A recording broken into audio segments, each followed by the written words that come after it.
welcome to Alchemy of the Dark Feminine with your host, Grayson Kahn. Today, I really want to discuss and open your mind up to how narcissistic abuse is mind control. And throughout this podcast episode, I'm going to teach you how to break free. So, if you've ever felt like you are doubting your own reality, walking on eggshells around certain individuals, or simply losing yourself and your sense of identity in a toxic dynamic, this episode is for you. So I want to get into what exactly is narcissistic abuse. Narcissistic abuse isn't always loud. It can be subtle, disguised as concern, jokes, and even quote-unquote love. And when I say quote-unquote love, I'm talking about conditional, transactional love. So not real love, not healthy love. But the goal is always the same, is to control. And some of the things that you can look out for are gaslighting, love bombing, triangulation, and even the silent treatment. And for those of you who don't know what gaslighting is when somebody makes you question and doubt your reality constantly. For example, say that you took the trash out and you cleaned up your apartment. And say, for example, you're living with your toxic, narcissistic roommate. So it could be a narcissistic parent or a partner. And you know for a fact your apartment is clean. You know you took the trash out because your trash can is not even in the apartment. And that narcissistic individual comes up to you and says, hey, you never took the trash out. You never cleaned. And you're like, of course I did. Look at the apartment. Look at the trash is outside. And time goes on, time passes. They come back to you a couple hours later. Hey, you never took the trash out. Are you going to take the trash out? And it's this constant gaslighting energy. It's this constant making you doubt yourself. And then you start going, well, did I really take the trash out? Because it's persistent psychological abuse, okay? That is literal mind control. That pushing, that energy of making you doubt what's really happening and what you actually did in your own reality. And this actually has serious physical effects on your brain, on your limbic system, on your nervous system. And I can't remember what particular part of the brain. I think it's I know for a fact the mid-cingulate anterior cortex gets affected, your hippocampus gets affected, your amygdala gets affected. Like your entire brain chemistry gets changed simply from the gaslighting abuse. And that's just one of the forms of narcissistic abuse. And then you have love bombing. This has actually been physically proven to treat the brain, treat this abuse like a drug addiction. And so when you go through this love bombing of being quote unquote loved so hard and so much, and then having that affection and that energy withdrawn from you, it creates this toxic loop. And it creates a chemical addiction in your brain where you physically crave this toxic cycle, this toxic addiction, which makes it really hard to get out of and really hard to see while you're in that energy. Because I used to be there. I used to be in that energy. I used to be in the thick of it. I used to be in that toxic loop, craving that chemical addiction. And here I am on the other side, escaped. I broke free. I set myself free. But anyways, yeah, and I just want you guys to really deep dive into educating yourself outside of this podcast on these different things, okay? Another thing is what narcissistic abuse is triangulation. So I went through this in childhood with my sisters. So I have a twin sister and I have an older sister, and I do not have a relationship with either one of them. I can't even have a healthy relationship with either one of them, even if I tried. Due to the narcissistic abuse, due to the triangulation energy, due to this energy of my mother pivoting us against each other and in different moments of time picking favorites and then talking shit about us behind our backs to the other siblings and creating this triangulation dynamic where we all are against each other, but we all serve the master, right? We all serve the narcissist. And yeah, just really letting that sink in and really feeling the emotional aftermath of what happens after enduring triangulation amongst your siblings. And let me just say, like, it is really intense, it's heavy, it's sad, and there's a grieving process of grieving the healthy relationships that you never got to have with your siblings, and also grieving potentially never having healthy relationships with your siblings due to this abuse taking place in the first place. So, and yeah, this is just scratching the surface of what narcissistic abuse actually is, and the little, or I shouldn't say a little bit of effects, but the actual severe effects it has on you as a human being, and how it affects your life, and how it affects you personally, your career, your finances, how it can totally and completely fuck you up. Okay? So, and I started to touch on why it's literally mind control, and I touched on how gaslighting is reality erosion. So it's when you're constantly told your perception is wrong, and that causes your mind to slowly stop trusting itself. Okay, your mind slowly stops trusting itself. You start doubting your intuition. You start betraying yourself. You stop trusting your own energy and your own self. And then you emit out this energy that you can't be trusted. And then other people around you in your work environment or just in public or whoever, they look at you like, I don't fucking trust her. Like, there's no way I'm trusting her with anything, right? Like, but they're picking up this energy from this abuse that you have internalized and that you have endured, okay? And I want to talk about another one of the tactics that you go through due to your narcissistic abuser. And it makes me so angry, and it triggers so much rage inside of me. I gotta breathe through this. So one of the things that they will do is utilize isolation for information control. So they cut you off from safe people. And when they do this, your brain has no reference points, and so you end up relying on the abuser's version of the truth. This is one of the reasons why it took me so long to see my mom's true intentions, who she really was, and holy shit, I've been relying on her version of truth, of reality for so long, for so many years, that it was so hard to basically see reality for what it really was, and to see the truth of reality for what it really was, and how long reality was distorted for me. And I will say this, when you start healing this on an emotional level, there are going to be layers of anger and rage that you have got to release in order to allow this energy to clear out of your system, especially your nervous system, especially your deep unconscious mind, okay? Otherwise, it's going to run your life, and there are going to be certain limiting beliefs, there are going to be certain patterns that are just going to be firing, that are going to be in charge of your personal life, your business, and everything else. So, and it's important that we have safe people, for many different aspects of our life. It's really important to have safe people that you can discuss freely with spirituality or finances or your emotions or your physical health or your psychological and mental health, right? Like I desire so hard to be that safe person for my soul-aligned people who are meant to find me. Okay, so if you're listening to this podcast, you are in desperate need of help. Continue on, because I have so many gold nuggets of information for you and for your healing, okay? I am here to help you. I'm here to assist you in climbing out of this deep black hole and helping you escape these mental prisons, these psychological prisons that you're currently stuck in, and to help you release all of these chains that are preventing you from moving forward in your life, okay? And then, just briefly touching on the trauma bonding again, this addiction loop that gets created. So that love bombing, that intermittent reinforcement of, I love you so much, I'm going to take you out to dinner, I'm going to buy you all these things, I'm going to buy you whatever you want, and then I'm going to withdraw that affection. And this creates a chemical addiction to the cycle, just like a drug.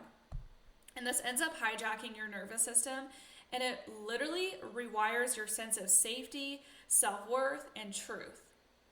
And you start to associate unconsciously, deeply, my sense of safety is affiliated with danger. My self-worth is affiliated with a sense of danger. I'm not safe to feel worthy. I'm not safe to speak my truth. Because if I speak my truth, I'm going to be punished by the narcissist. Because the narcissist, they don't like the truth. They like manipulation. They like lies. They like false realities. They love distortion. So any kind of sense of healthy safety, any kind of sense of self-worth and knowing your worth, that is a threat to the narcissist. That is a threat to their power dynamic. That is a threat to their control dynamic. And you embodying your truth and your authenticity, that's literally, you can't do that around a narcissist. It's just not possible. Okay, because one, there's going to be an explosion. There's going to be a huge fight. And they're going to be so persistent in telling you that you're crazy and that you're unworthy and all the things. So the only thing that makes logical sense in this dynamic, in a narcissist versus you dynamic, you have to cut the head off of the snake, because that's literally what they are. They are literally vampires. They are literally energetic parasites. You have to sever that connection. And whether this is a blood family member, an intimate partner, a friend, you have to go no contact. You have to. You have to do it for your safety. You have to do it to live a better life.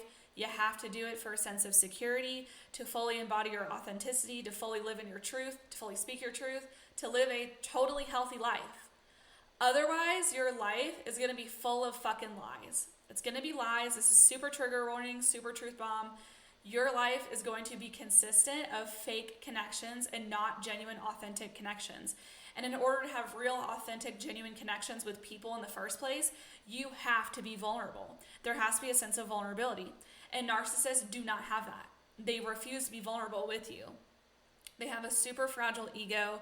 They are protecting this void inside of themselves so hard that they're going to destroy, manipulate, and control at all costs, even at the cost of your safety, at the cost of your security, at the cost of having a healthy relationship in the first place. Okay? It's all about how much energy can they extract from you so that they don't have to go within and look at their own internal problems and their own internal darkness and their own internal void. That they would rather siphon your heart energy, your golden light, your empathic energy, your understanding, all of that. They want to literally suck you dry. Okay? And I just want to let you know that it's not your fault, and I'm going to tell you why.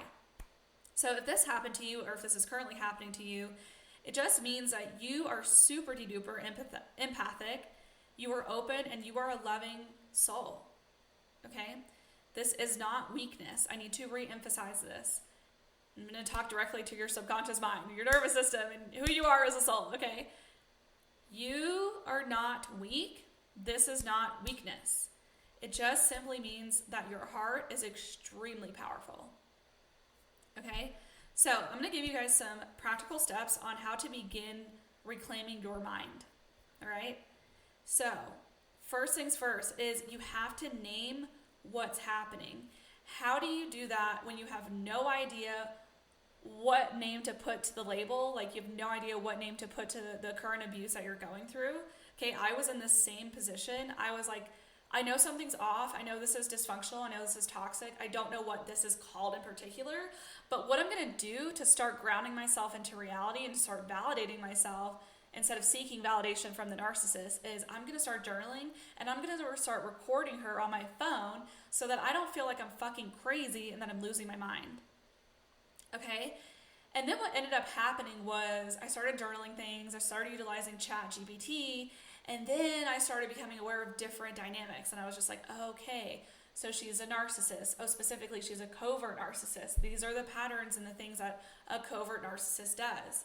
These are the current dynamics that I'm experiencing. What is this called? And then eventually on my TikTok, I started having all these different creators show up on my FYP page. And they were saying things like, your mom is a total narcissist. This is what this looks like. This is what covert narcissist looks like. This is what gaslighting means, right? And I was like, oh, okay, this is what I've been going through, but I didn't know this was called gaslighting. I didn't know this was called love bombing, but I was going through it. Does that make sense? So if you don't know how to name what's happening, write down what you're experiencing. Say, okay, you know what? Every time I go to the grocery store and I cook something, there's always this weird energy of transaction. Like, I'm expected to do this for this. Okay? Every time I tell my mom I'm not going to do something, but she says she wants me to do it, we end up getting into an argument in the future about how, oh, well, you're just using me for this and all this, right? Like, you got to write down what's happening. And eventually you're going to make sense of it. Okay? And I'm telling you guys, ChatGPT is going to be your best friend in helping you identify what the fuck you're going through. All right? It is going to help you start labeling and putting names to what's happening and to the psychological abuse that's happening and what you're enduring. So start journaling your reality daily. Start building self-trust with yourself. Okay? You're going to start feeling less and less crazy, and you're going to be like, holy shit, I did not realize how bad my situation is and was, and I need to start making an exit plan. Okay? And we're going to get into that at the end of the episode as well, on how I can help you create and cultivate an exit plan and get out of that toxic environment for yourself. Okay, so a next step is you need to cut energetic and informational access to the abuser. Stop telling them what's going on in your personal life. Stop telling them your goals. Stop telling them what your next steps are for career, for finances. Do not tell them where you're struggling, okay? Don't tell them your exit plan. Just continue on, life as usual, life as normal, because you don't want to give any inkling into your game plan, into your exit plan, because you don't want to be put in a crazy situation where you're totally fucked. So you really got to be smart about this, okay? And when I say cut energetic access, pull back, stop having deep conversations with this individual, do surface level stuff, say, I'm really tired, I'm going to rest today, I'm going to go work out, I'm going to go for a walk, or whatever it is, right? I'm going to go to the grocery store. Start cutting off access and start making those baby steps of, selling things that you no longer need, getting rid of things you no longer need, to where that if you had to move out within a matter of 24 to 48 hours or the drop of a hat, you totally could. Okay? Anyways, the next thing is somatic safety tools to reclaim your body. So I use a combination of different techniques and methods to bring up old energy to allow myself to establish a new foundation of safety and a new layer of safety. So this could look like breath work, this could look like tapping, this could look like grounding exercises. I use a lot of tools in my toolkit to establish safety. And that is the biggest thing that you need to do in order to, one, make that move to leave the narcissist, is establish safety and security in your energy and in your foundations physically and non-physically. Okay? Seeking a somatic therapist may highly benefit you. I briefly saw a somatic therapist on TikTok, and just from her one video, it was bringing up anger that was deeply repressed in my subconscious mind, so that was super helpful for me. And then, the last practical step is seeking trauma-informed support. So, seeking coaching, therapy, group, community settings, okay? If you've been feeling like something deep within you is ready to shift, like the version of you that's been surviving, overgiving, or staying small is no longer welcome in your future, you're not alone. Okay, I'm here to tell you that you are not alone, and I've been exactly where you're at in this moment in time, okay?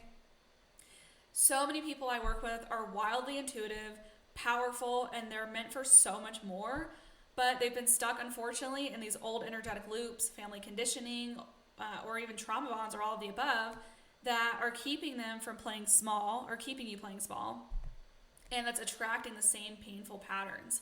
So that's exactly why I created my Sacred Alchemy sessions, my powerful one-on-one containers designed to help you break free from energetic entanglements, step into your truth, and activate the version of you who lives, loves, and leads in total alignment. So whether you're navigating narcissistic family dynamics, struggling to feel safe, being visible, or you just know deep down that there's more for you, these sessions are where the real inner shift begins, okay? We don't just talk. We clear, we rewire, and we activate your next level identity.